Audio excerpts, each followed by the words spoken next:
ഇനിയുള്ളത് ചിങ്ങക്കൂറാണ്. മകം, പൂരം, ഉത്രത്തിൻ്റെ ആദ്യത്തെ പാദം ഇത് ചേർന്നാണ് ചിങ്ങക്കൂറ് എന്ന് പറയുന്നത്. ഇവർക്ക് ലഗ്നത്തിൽ കേതുവാണ്. നമ്മുടെ തുടർന്ന് വന്നിരുന്നതായിട്ടുള്ള പ്രവർത്തനങ്ങളെ പറ്റി വീണ്ടും ഒരു പുനഃചിന്തയ്ക്ക് ഉള്ള സമയമാണ്. എന്നാൽ വലിയ പുരോഗതിയൊന്നും ഇപ്പോൾ കാണുന്നില്ല.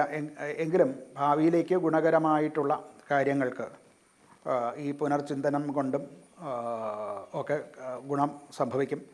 അതായത് ആസൂത്രണങ്ങളുമൊക്കെ ഭാവിയിലേക്കുള്ള ആസൂത്രണങ്ങളും മറ്റുമൊക്കെ നടത്താൻ സാധ്യതയുണ്ട്. അത് ഭാവിയിലേക്ക് അത് അനുകൂലമായിട്ട് വരും. അതുപോലെ തന്നെ പഴയ ചില ബന്ധങ്ങളിൽ നിന്നൊക്കെ ചില നേട്ടങ്ങളുമൊക്കെ ഇവർക്ക് ഉണ്ടാകാൻ, പൂർവികമായിട്ടുണ്ടായിരുന്ന ബിസിനസ് ബന്ധങ്ങളോ അല്ലെങ്കിൽ സുഹൃത്ത് ബന്ധങ്ങളോ വഴിക്ക് ചില നേട്ടങ്ങളൊക്കെ ഉണ്ടാകാൻ സാധ്യതയുണ്ട്. ധനപരമായിട്ട് കൂടുതൽ ധനവരുമാനങ്ങളൊന്നും ഇല്ലെങ്കിലും വരുമാനം സ്ഥിരം തന്നെയായിരിക്കും.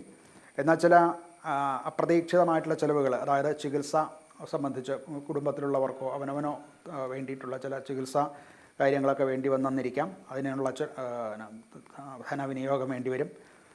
അതുപോലെ കുടുംബം സംബന്ധിച്ചും ചില യാത്രകൾ ആവശ്യമായിട്ട് വരും. ഇതിനൊക്കെ വേണ്ടിയിട്ടുള്ള പണച്ചെലവ് കുറച്ച് കൂടുതലാകാൻ സാധ്യതയുണ്ട്. അതുകൊണ്ട് തന്നെ സാമ്പത്തികമായിട്ടുള്ള ഒരു സ്വയം നിയന്ത്രണം ഈ കാലത്ത് ചെയ്തു വരേണ്ടതാണ്. കുടുംബാന്തരീക്ഷത്തിൽ വേണ്ടത്ര ശ്രദ്ധ വേണ്ടിയിരിക്കുന്നു. കുടുംബാംഗങ്ങളുമായിട്ടുള്ള ചില സ്വരച്ചേർച്ചകൾ ഉണ്ടാകാൻ സാധ്യതയുണ്ട്.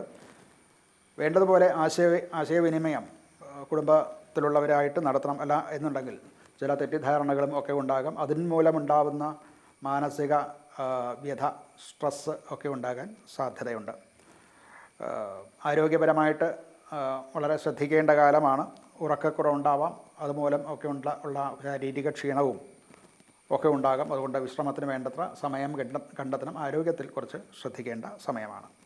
ഇവർക്ക് സൂര്യനെ ആരാധിക്കുക, സൂര്യക്ഷേത്രങ്ങളിൽ ദർശനം നടത്തുകയോ സൗരമന്ത്രങ്ങൾ ജപിക്കുകയോ അതുപോലെ തന്നെ സൂര്യ നമസ്കാരം നിത്യേന ചെയ്യുന്നതും ഒക്കെ ശാരീരികവും മാനസികവുമായിട്ടുള്ള പ്രയോജനം കിട്ടുന്നതാണ്.